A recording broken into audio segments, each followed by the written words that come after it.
Welcome to Who Yelling Now, Season 5, Episode 9, titled We Call It Accountability. Copyright Mackenzie. My dearest yellers, we call it accountability. Accountability is one of those words we all agree is important. Parents teach it, schools demand it, employers expect it, government promise it. Yet, for something so important, we seem to struggle with it. Sometimes accountability looks like an apology. Sometimes it looks like responsibility. Sometimes it looks like consequences. And sometimes it looks like a question that refuses to go away.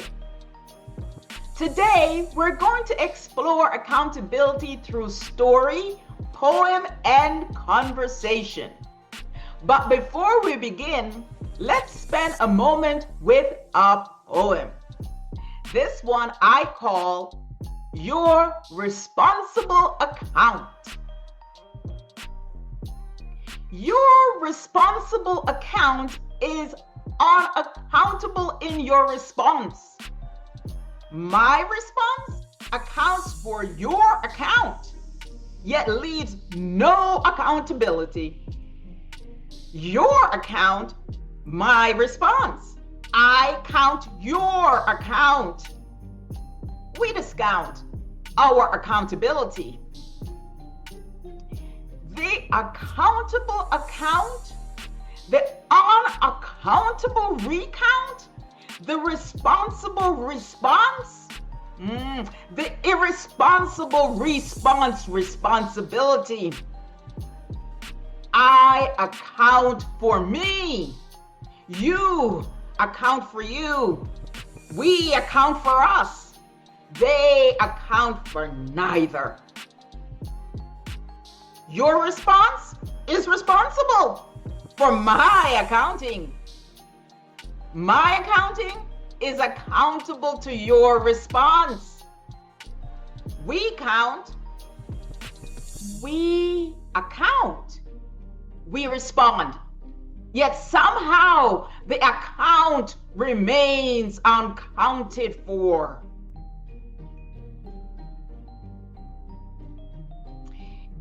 Interesting, isn't it?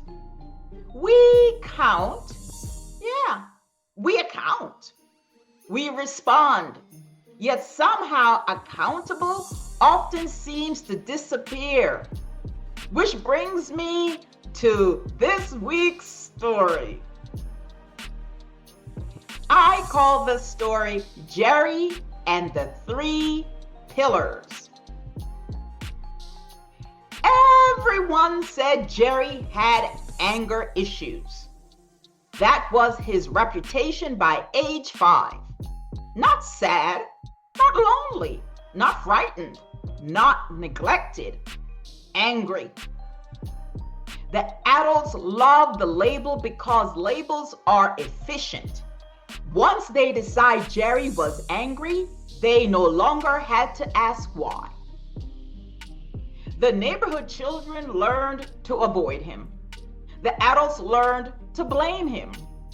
Jerry learned to watch.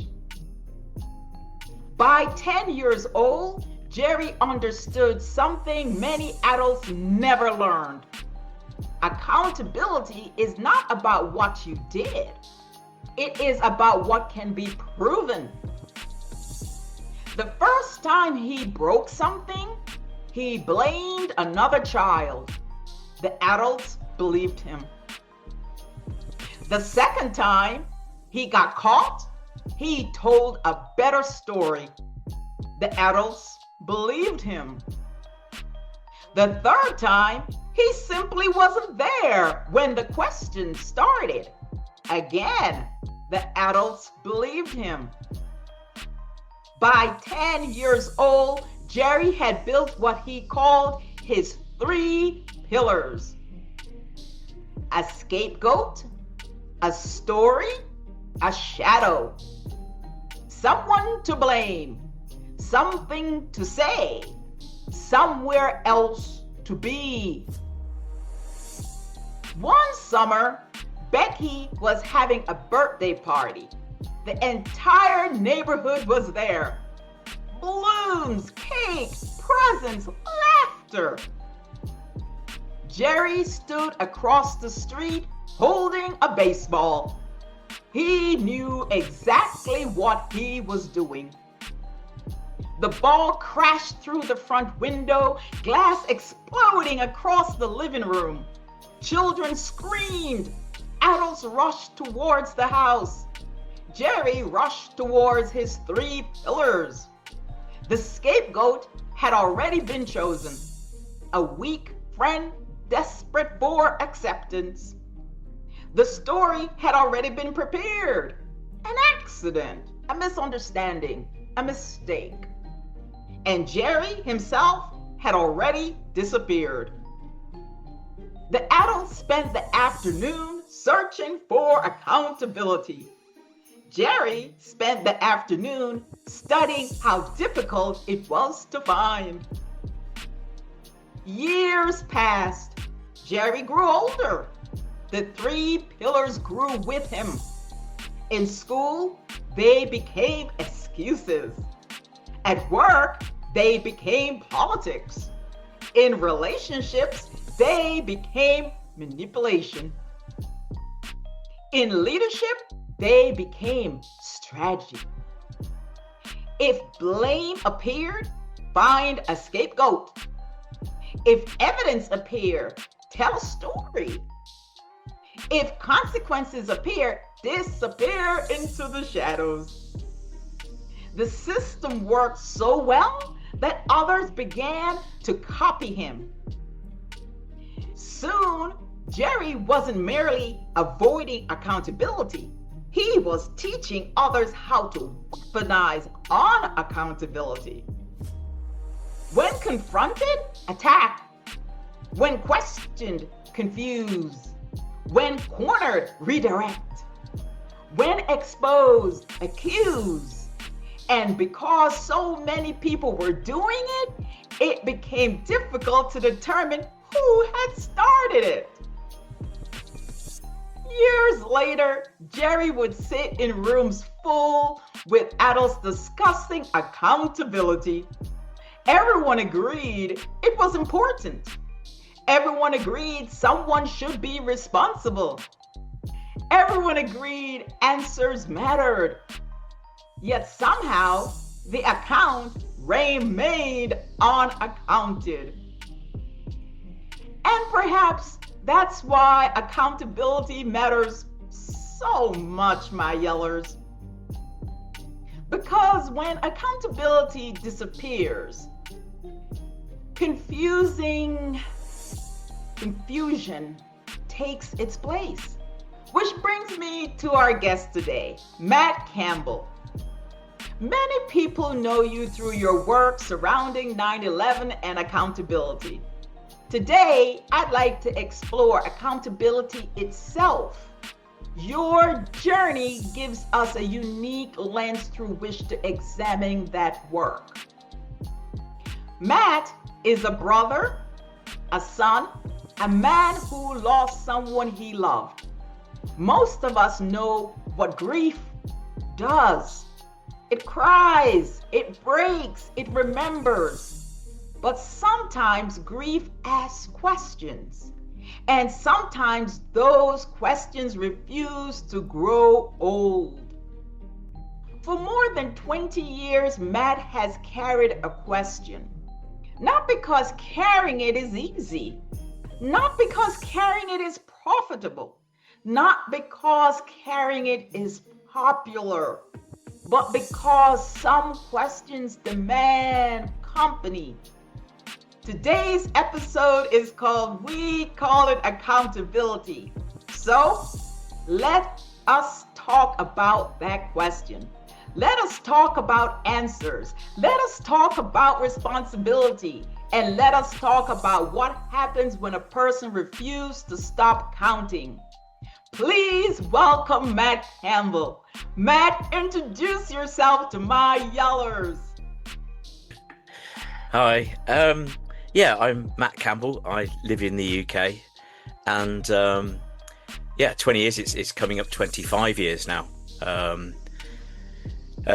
Seeking not just accountability, but certainly the truth and answers to many questions that not just myself but many others have about really the lead up, the events of the day, and what happened afterwards. And I have been on a very long journey. And I can sort of give you an idea of when I started to question what had happened that day. So my brother, first of all, was 31.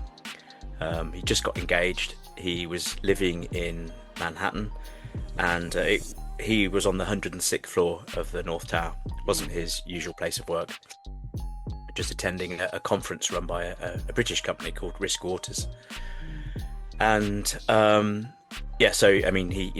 was killed in the attacks. And apart from going over briefly for about a week immediately after the attacks, and then coming back home, obviously no remains had been found. We had like a memorial service, although it felt like a proper funeral, wake, and all the rest of it. And I remember sort of going back to work probably early or mid-October 2001, so we're talking like maybe 3-4 weeks later, and you're still dealing with what happened. I'm still reeling with shock, with grief, with anger, all the emotions that come through you. And I was lucky enough that the company that myself and two friends ran, really sort of 20 strong, one of my co-directors was a very, let's say, inquisitive guy, but very independent in his thinking. And he had been kind of nudging me prior to 9/11 about certain things. So I worked in the financial industry, stock exchanges, investment banks, all that sort of stuff, and kind of sort of showing me that things aren't necessarily right. There's a lot of dodgy shenanigans that went on then, and I'm sure still go on today in terms of manipulating markets, etc. He sent me an article at the end of October 2001, and it was called "This War is a Farce," and it was written by a journalist called John Pilger. Sadly passed away a few years ago, and for the first time it sort of got me thinking about what was being done effectively in my brother's name and in lots of other people's names as a direct consequence of that day and the attacks.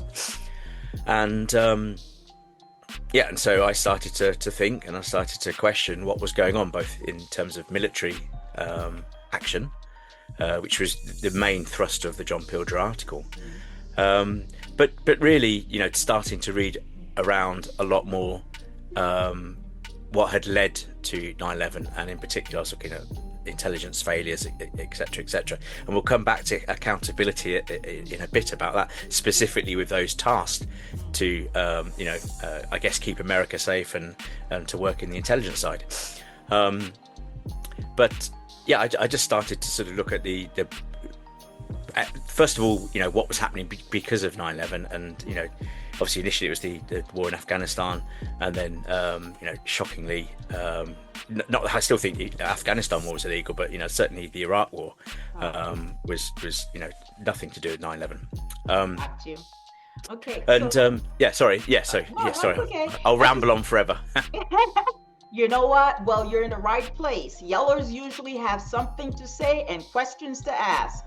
So we may not have all the answers, but we will ask you a good question. So growing up, who taught you accountability and responsibility? That's an interesting question. I guess initially it probably came through school.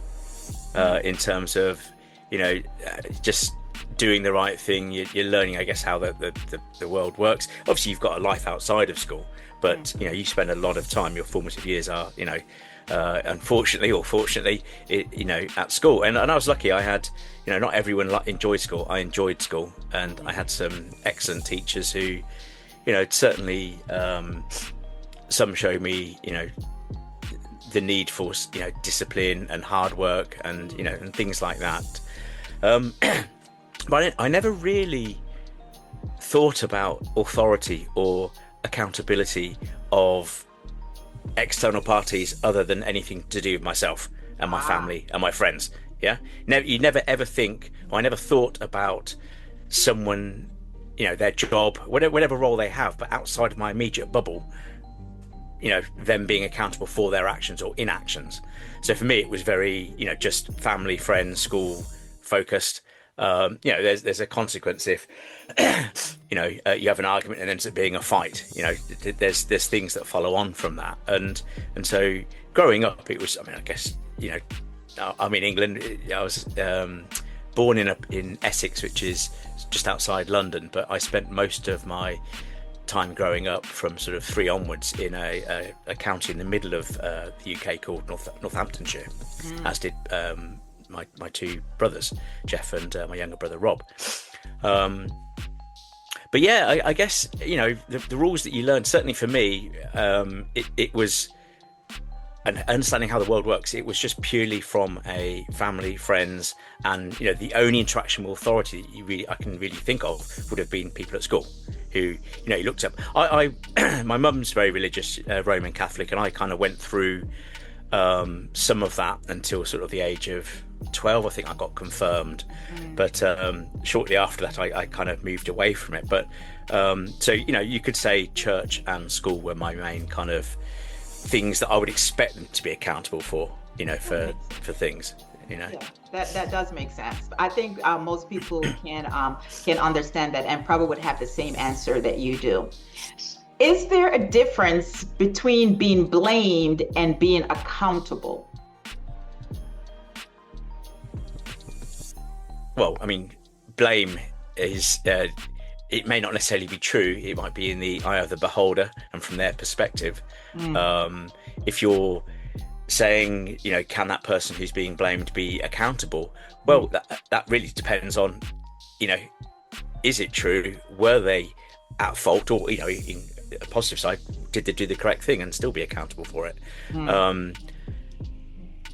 It very much hinges on, whether what's being accused, whether what they're being accused of and being blamed of is true. Because if it's not, then it's the rest of it doesn't matter, does it, really? Exactly. Have you ever had to hold yourself accountable for something that no one else knew about? I can't think off the top of my head. That no one else has knew about. Well, no one else knew about it, but you still held yourself accountable for it.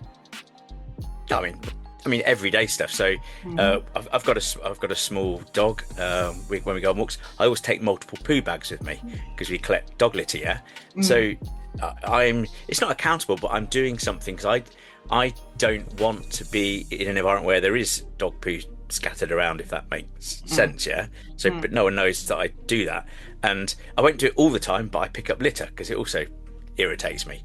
If it's just blowing down our street. I live in a little village in England, and it's more obvious when something's not very nice because it's not like you're living in a big old city, and so I don't know. There's nothing massive. It's just the little things. I don't know if I'm really accountable for it, but well, I suppose actually.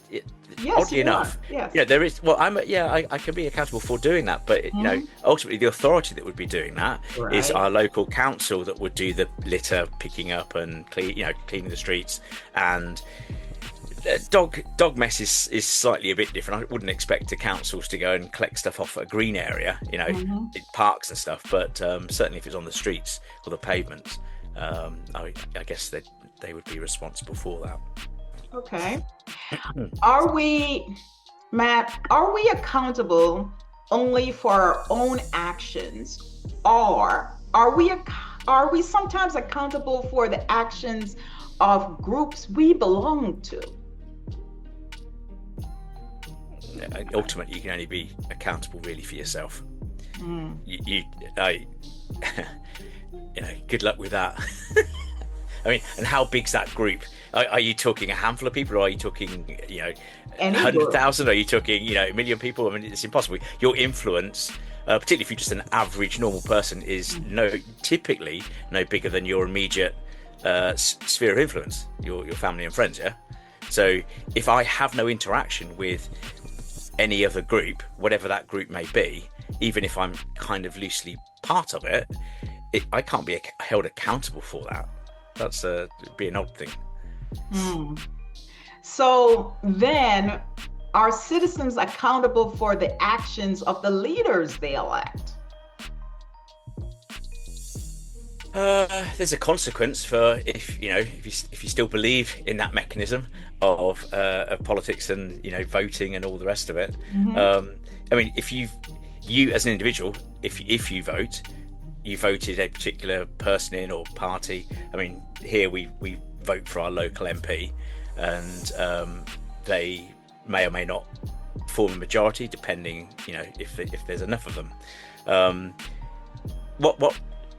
I mean, I think that's another situation where you really have no control. So even if you vote someone in, and collectively there's loads of us who vote people in, politics, the way it is, they can just do 180 degrees and absolutely not implement what was on in their not prospectus, I can't think what it's called. Whatever they're promised to do. Right. You're at the moment tied to mechanisms. You can't throw them out. You can do votes of no confidence. There's a whole bunch of stuff you can try and do as an individual, as a citizen, but you are limited to what you can do. Things change if you have a bigger voice. Yeah, that's how I see. You're not responsible for other people's actions, but you are almost unable to actually influence anything on a very, very small scale, because you've only got a limited sphere of influence. Whereas obviously if you're speak to 2 million people on a platform or something, you have a bigger reach. Doesn't mean necessarily you should have any greater influence, but you do have greater reach, and therefore but politics is a tricky one. I mean, so trying to find, where do you hold each individual accountable and accept some form of responsibility. When it comes to politics, you're saying it's really a magnitude, right? Is you're accounting for yourself and the part you played in electing someone be very small, but not forgetting that we, the people, right, elected the person. So at some point we have to say, I have to take some responsibility, for instance, for what happened to your brother, right? We the people elect our government. We the people listen to their promises. We the people sit by, some in silence, some not all, and allow things to be done in our name. So if we are going to, whether it's point the finger or ask someone to account for anything, should we account somehow ourselves first? Well, yeah, I mean, I think staying silent is a starting. Sorry, not being silent is a starting point for addressing that. So, for example, again, you can only do what you can do as an individual, and so I go back to what I mentioned there about the Iraq War. There were huge demonstrations, not just in the UK. I know they're worldwide, right. But in the UK, I think it was over 1 million people marched in London. Furious that we were going to basically support this illegal war. Now, is that accountability? That's actually, to me, it's irrelevant who you voted for. Whether you voted for either party doesn't matter. What's happening is the government of the day, which they don't represent us, the people. They are effectively supposed to work for us and, I guess look after our interest to a certain extent. There are some sensible things that go on, but if you're talking about you disagree with the actions of that government, whether you voted for them or not, that is just a stance you can take. I mean, people will argue, is there any point protesting? I mean, clearly with the Iraq War, it didn't make a blind bit of difference. Mm-hmm. You know, in terms of what happened and what we now know, you know, about the false reasons why we went to war in Iraq. So Matt, in your opinion, what happens when leaders, institutions, or governments appear unwilling to be accountable? Oh God, that's my life. Tell us about it. Oh God. Well, I mean, to give you an idea, so when my brother, so let me just do a quick brief summary. So my brother had an inquest in 2013 for silly reasons, in my opinion. It was postponed from when it was opened in 2004. It was a joint inquest along with 9 other victims. By law, you have to have an inquest. An inquest is it's actually held in a court of law, and it's not adversarial. It's a fact-finding mission. You are trying to establish who, when, where, and how did someone die, and how did they come about their death. That's essentially what an inquest is supposed to do. So anyway, he had his inquest in January 2013, and it really was a rubber stamp job. I mean, for 10 people, for it to be over in 1 hour 40 was ridiculous. They spent 2 or 3 minutes on my brother, and a similar sort of amount for most of the other victims, apart from a couple of people who were represented by family who asked loads of questions. But you know, essentially, it was going through the motions. It was a cut and paste of bits and pieces of the 9/11 Commission report, no more than a timeline really of events. There was no actual investigation into how my brother died and how he came about his death, and most importantly, without, you know, ultimately the towers did collapse, and so the causation of how those towers came down is actually a key part of establishing how he died. But anyway, without getting into the weeds there, right? I wasn't happy, and I spoke with we have someone called a police liaison officer when something happens like this, and so we had a point of contact. Basically, it's a way, I think, police who actually, you know, in theory do the work are shielded from annoying family members contacting them for updates, etc., etc. So they have a kind of layer of family liaison officers. So anyway, I've just lost you. Are you there still? Yes, I'm still here. Yes. Your screen's frozen. Actually, your screen froze for a minute. Can you still hear me? Yeah, I can still hear. Yeah, we didn't lose connection. That's good. Okay, so, cool. Go ahead. If I just go back, so yeah, I spoke with, well, I can't remember if I emailed or spoke with the family liaison officer, and basically said I had lots of issues with the inquest. I had lots of questions from the research I'd been doing over a decade prior, and you know, who can I go to for answers? And essentially, that was the start of the path. Trying to get everything from the coroner's court itself, what was placed in front of the coroner's evidence, what was the investigation. I emailed, telephone, and met in person a counter-terrorism officer from Scotland, from SA15, which is like the Met Police in London. Right. They told me to get in contact with my MP, which I did. I'll talk about that in a sec. They told me to get in contact with the US ambassador in the UK. At the time, it was a chap called Matthew Barson, which I attempted to, and also speak to the Foreign and Commonwealth Office, because I a lot of questions. And what I found was that the individuals that I was dealing with, certainly those that I spoke with, although they were, you know, polite and all the rest of it, they just sent me on a wild goose chase. I was going around in circles. So, you know, eventually got back, say, to the police came back and said, no, this is really a matter for the US authorities. Contact the US ambassador. And when I pressed them, I eventually got someone back from them just saying, you know, this is an issue for your Foreign and Commonwealth Office. And then when I pressed them, they basically said, no, this is really a matter for the US authority. And it's just like, I went round in circles. And so I very quickly knew the only way I'm ever going to get the answers is I need to go through the courts. There's no other way. And trust me, right? We see the carnage of your legal system over in the States. It terrifies the average citizen in the UK. Wow. We don't like our legal system either. although it seems to be less about money here. But there's still obviously degrees of cover-ups and all the rest of it going on. But I knew the only way I'm ever going to get any answers is to actually go down a legal path. And luckily, there is a mechanism in this country where it's called a Section 13 application of the 1988 Coroners Act, which basically says if you can show insufficiency of inquiry, if you can show new evidence which may alter effectively the conclusions of the original inquest, you can get a new inquest opened. And so that's the route, that's the path I've gone down, because if I get a new inquest, that's actually in a court of law, and evidence will be examined and looked at, etc. It stops everything being behind the scenes. These people that I mostly interacted with by email, or if I was lucky enough to talk to them, there's no accountability there. There's no follow-up. I can't go anywhere. So my only route has been, in my mind, is to go down the legal path, for all its pros and cons.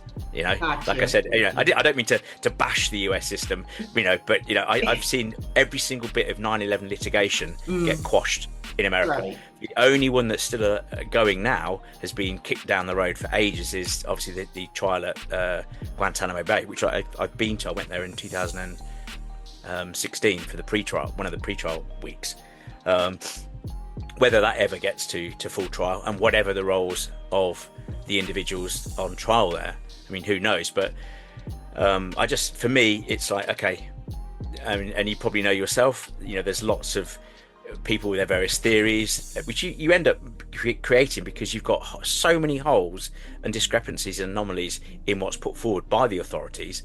You are trying to sit there scratching your head going, why aren't they telling us the full truth? Why are they still withholding paperwork that still when it comes out it's redacted, etc., etc. There's still a cover-up going on.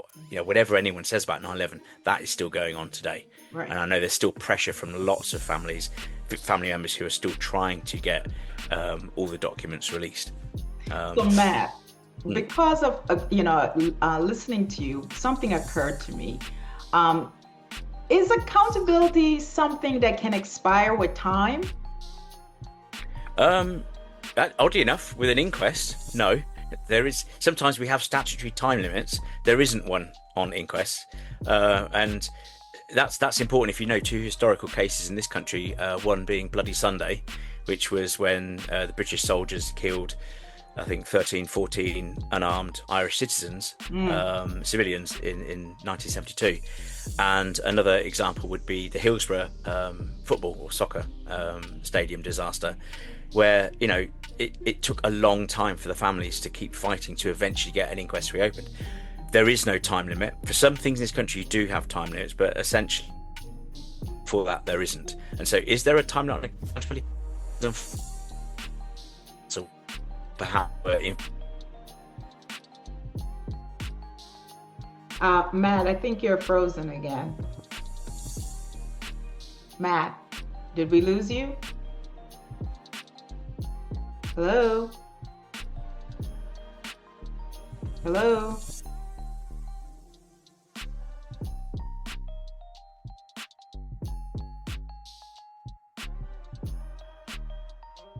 Are you able to hear me? Hello? Hi. We're back. For some reason, I completely lost all connection with you. Can you hear and see me again? Yep, I can, yeah. Okay, yeah. I think it's probably, let's chalk it up to the wonderful internet and long distance. So let me tell you where did I get to? Yeah. Exactly where you got to. You were answering the question of,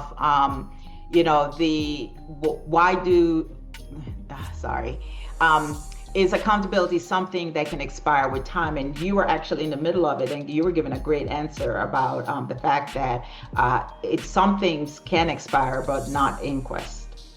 Yeah. So I went on to basically say that we've got historical examples in this country where the time limit on inquest hasn't applied, and people have successfully got inquest reopened 10, 20, 30, 40 years down the line. But what I would say is there a time limit on accountability or not? There is, unfortunately, because if those responsible for either their actions or inactions have passed away, then there is a time limit, because they can never be held accountable apart from posthumously, which is, okay, great, but that's not really, what you want. And particularly if you wanted to speak with those people, put them on trial and, under oath, etc. So that would be definitely an example of where there is a time limit on accountability. Perfect. Sadly, and sorry, to add to that, what's really sad to me, and I'm already seeing it with 9/11, and I was on a call. Actually, it was like a Guantanamo Bay monthly or quarterly roundup call. And one gentleman in his 80s was just sort of saying, from his perspective, he knows or believes he's not going to see the trial go to full trial because time's ticking on. And what was really sad about the example that I gave before we got cut off was Bloody Sunday, which, 1972, it happened a long time ago, 54 years ago. Right. When it finally went to, they had a fresh inquest held, and they were trying to do some criminal case, but leaving that one side, the bit that they wanted to have, which was important for the families, was they'd all been falsely accused of being terrorists, basically. And for a lot of the parents and they'd lost their children, because I think the youngest was like 13 or something, 14. Sadly, they weren't alive when they had those new inquests and established that no, they were killed, unlawfully. And likewise for Hillsborough. You've got other cases where elderly parents never saw the day where it got moved through the inquest. It got moved from being accidental death to unlawful killing by the police. So there is a time limit on accountability, and it's sad that for those that want to seek accountability, they may pass away before they see it, and may have spent a great proportion of their life seeking that justice and accountability and truth, which is certainly the case for me. And likewise, those that should be accountable for their inactions and actions also are lucky enough to pass away and not be held accountable for their actions or inactions. Yeah. Yes. So that's a clear example of where time is being used as a tactic for being unaccountable, correct? Yep. Yeah, I mean that's part of the definition of lawfare, which is what's going on right now. They're trying to exhaust me because I'm in the UK Supreme Court in October. It's taken a long journey to get there, but essentially they're using the tried and tested techniques of exhausting you time-wise, emotionally, financially, just all the tactics, and it's disgusting, really, because. I know other cases, nothing to do with 9/11, where someone had to fight for years and years to get an inquest into his wife's death, and every single obstacle they threw in front of him, on paper it was like, this is ridiculous, you should be letting me have my new inquest. And they eventually got there, but they blocked it at every single stage. It was almost like that's part of the process. We are going to make your life miserable. We're going to drag this out as far as possible. And maybe that is part of the time expiry thing. As long as we push this out, no one cares anymore because they've forgotten about it. And with a bit of luck, those that were guilty, or through their inactions and actions, would have been held accountable, responsible, have passed away. Maybe that is the trick. Maybe that's what they do. I found that there's a sweet spot of about 25 years in all these big historical cases where the tide starts to turn. People who were involved have either gone away, they've died, or they're just no longer part of the machinery that stalls stuff. And so I'm hopeful now, as we enter the 25th year anniversary of 9/11, that we're tipping. The turning point has come, because we saw that with Hillsborough and we saw that with Bloody Sunday. After sort of 20-30 years, that's when you get to the truth, and to a degree you get that accountability. So truth becomes generational. They need at least a generation of time to go by, and then they may bring the truth forward. So why do some people spend their lives pursuing accountability while others just move on? They just walk away from it. Is there something they understand that others don't? That's a tricky question, particularly if you're talking about where someone's died and there's a grieving process involved. I know loss can mean many things, but specifically when someone's died. I mean, I can give you an example of my own family. So, you know, myself and my mum, my mum really, you know, I mean, God, she's in her 80s now, bless her. But, you know, she's been trying to follow, you know, all the stuff that I've pushed it in small chunks, not huge chunks, but, you know, the intelligence failures, etc., all that kind of stuff. And she's been following stuff over the years. And when my brother's fragmented remains were repatriated back to the UK, you know, myself and mum wanted to see them and wanted to touch them and stuff, yeah. Whereas my dad and my younger brother Rob basically aren't really interested in anything post Jeff's life. So none of what I'm doing now is really what they're into. Rob probably supports me more than Dad. And you know, they also didn't want to see Jeff's remains, and they're just dealing with grief in a different way. Right. And although they are, you know, I guess supportive of what I'm doing, you know, both my younger brother Rob and my dad, it's really been my mother and I who are, you know, pushing forward with this. So I don't, and there's no real magic. What's the difference between me and mum and my brother and dad? Right. I don't know, but I do know that I can't let this go, because I feel that, okay, I know the odds are against me, but, you know, what's the expression? If you fight, you may lose. If you don't fight, you've lost already. Yes. And so for me, it's like I've got to do this. I do think there is a small chance we might actually, you know, win this. Certainly at the Supreme Court, and then all the way back down to the inquest. But I you know, I'm not the only one. I mean, I watch, you know, I guess, what's going on with all these other historical cases, and you see the same thing going over and over. There's typically a couple of people who are absolutely not taking no for an answer from the authorities. They know they're covering up, they know they're lying, whatever it is, and they just want to see it through. And I wouldn't say it's necessarily good for their health or their life, but it's the path they're on, and it's, you know, it's the path I'm on. I can't, you know, someone asked me, you know, what would your brother think of what you're doing? And I'm going, he'd probably think I'm an idiot. You know, like spending so much time fighting for this, you know. But it is what it is, I guess. I understand. It's in me, in my blood. I'm inquisitive anyway, and so I get curious about stuff. And when I just started to read stuff about 9/11, it's like, whoa, that's not right. Right, there's something else going on.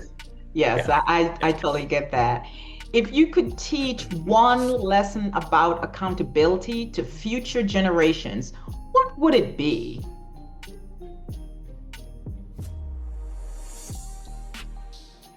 Do you know what? It's probably don't give up. It's have the tenacity and just know that there are still loads of people, even within the governments and the authorities that you're contacting, there's still loads of good people working there. They're not all tasked with blocking, covering up, all the rest of it. Yeah. I could give you some examples, but we'll probably end up talking for hours about, you know, some examples of that which I've experienced myself. But I think it's really it's not to go like it's not to be a Rottweiler. It's not to go and attack people, but it is to keep being consistent, to keep the pressure on, and don't let it. Don't take your. You can occasionally, for your own health and well-being, just, you know, not be going 100 miles an hour all the time, but at the same time, don't take your foot off the gas completely.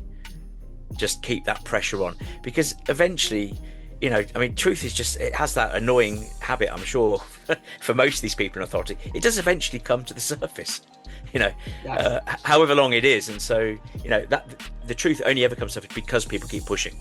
So I would say to anyone, just, you know, be tenacious and keep pushing. But at the same time, you know, look after yourself. I've had to take the odd breather over the last 25 years because it has been hard. Yes, definitely. What has accountability cost you personally, Matt? Do you know what? I think I could probably answer that in two parts. So the first 10 years, I really struggled with basically depression, not dealing with my brother's death, and just all the stuff that I was looking into. But the accountability, the pressing the authorities for answers and ultimately some accountability only really began for me sort of 2013, 2014. So I've not been doing it for the entire 25 years. And I've forgotten the first part of your question, which was about what's accountability done to me personally. Personally. What has it done, to you? I know we all have this journey, and here at Who Yelling Now, we seek the truth, so we ask some hard questions in every single episode. We may not have the answers, but for you, going through this journey, what has it cost you personally? So yeah, I'd say to my answers that would probably be, so when talking about me pressing the authorities, that started in 2013, 2014. So I'd already dealt with not being in a good mental state for the first 10 years, and I had my two children were born in eldest children now were born in 1999 and 2001, and so I feel that I lost a lot of time and connection, both physically and mentally, with them, because I wasn't in a great place. And then equally, after coming out of that, I had some amazing healing experiences in early 2013. I then went down this initially a little bit Rottweiler, but then it was just keep pushing path. And my third daughter was about sort of 5, 6, and so that, in terms of what it's cost me, it's cost her. So I was basically the one taking us to and from school and all that kind of stuff. And I remember one time, it was probably 2014, 2015, and it was like, I'm waiting to pick her up from the school gates, and I sort of, all I was thinking about was, right, when I get back, I've got to go and chase the Freedom of Information request to the FBI that haven't responded. I got a letter today, I've got to respond to that. And so what it's cost me is not being fully present with my children, in particular, to a certain extent, my wife and friends and all the rest of it. But really, that was probably a cost. So stupidly didn't really learn after healing myself from depression. I then went into a different way of perhaps dealing or not dealing with what went on, but luckily that was kind of relatively short-lived, and I came out of that. And so right now, what's it cost? Well, it's time, and I can't explain it. It's like, so when someone passes away, right? Particularly if it's, I call it out of order, so we're not talking older than you, we're talking younger, like children or siblings. It's hard to deal with it anyway, but to constantly have something in the background about the circumstance of the death, and obviously that always brings up my memories of my brother, is hard. It's always there. It's like I've done my best to kind of not move on, but just heal and not be affected by stuff that I talk about and things that I have to discuss with people. But it isn't. It's just different because it's constantly there, and it's not looking for. It's not closure's an odd thing anyway, but it's like it's never going. There's never going to be closure. And I was sort of saying to I think my brother a couple of months ago, it was like, even if some new bit of information, even if we get the inquest and everything's all done, and some new information comes and I'm still alive in 20 years' time, I'm still going to be interested in it. And that'll still, you know what I mean? Because I think because of the event, there is no closure. It's going to be one of those forever, whether it be rolled in conspiracy theories, JFK type of stuff. We're never going to know the full. We're never going to know the full truth of 9/11. And as time passes, more and more will come to the surface, and so it's always going to be there. I mean, there was a time when you couldn't watch TV, films, drama without some throwaway mention to 9/11. Particularly if it's some sort of government terrorist thing or whatever, or police show. There'd always be a reference to 9/11, and so it's always coming up, and that's never going to go away. Matt, we here at Who Yelling Now understand. We deal with memory, time, truth, silence on every episode. So what you're saying really resonates with us. I want to make sure that you gain some type of success it coming in October. Whatever the outcome, please reach back out to us and let us know what occurred. We are interested. For you today, my last question is, who do you believe accountability ultimately serves? The living, the dead, or the future? Well, it's not the dead, unfortunately. It can be the living, as long as it's not stretched out past multiple generations. I think one generation is about enough as far as it should go. If it stretches two, that's no use. So ultimately, it is the future. Sadly, this stuff it's almost like we're just on repeated cycles, and I know there's lots of theories written about that, and it's just the human condition just repeats itself. We're in these sort of cyclical, repeated loops. We don't seem to learn, unfortunately, and part of me just basically, I'm doing the stuff legally, that will leave a record, but that accountability will probably fail if it doesn't happen in, say, the next 20 odd years. I mean, I hope. I mean, worst case, I'm sort of thinking 2030 for my stuff to actually get an inquest. Any longer than that, it really is just the future. It's not really living. I mean, hopefully I'll still be alive, but I think ultimately it's the future, and you just got to hope that there is a degree of learning by future generations. For me, I've come from a background. I used to really be a science geek and all the rest of it. I've grown to distrust so much of what we get told now, whether it be through the TV, the broad, printed media. God bless it's still alive. And even science. I think that's been corrupted so much in terms of certainly how politicians weaponize it against us. And that makes me sad. And so I think holding people accountable, it has to help ultimately just the future generations. I just don't want it to be too far ahead. Totally understand. But I'm doing my thing. I'm fighting my fight, and you got to. It's not quite. You got to be in it to win it, but I'm in this fight, and I do want to win it. But even if I don't, I'm still going to leave. I hope a message to people that going back to what you said. It's just what I said earlier about what would I do to encourage people to accountability. It's just keep the pressure on. Yes. Keep people on their toes. Know that it's not so easy for them to get away with stuff. Going back to your Jerry story. Yes, definitely. Right. Yeah. Jerry and his 3 pillars. Matt, I want to thank you so much today for spending this time with us. Know that we consider you a yeller also. Make sure you subscribe to the show and help out other yellers that are trying to get their story across. In thinking about the journey that you're going through and the roadblocks you have encountered and the frustrations you must have felt, I wrote this poem with you in mind. I call it, How Dare You? I query your question with nonsense. Nonsensical queries answer your questions with sensible. Sensing no sense of an answer, I query your known sensibility.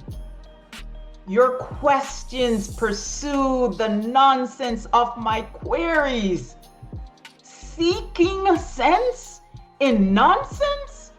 Your question, my query? Querying my question, you make me questionable.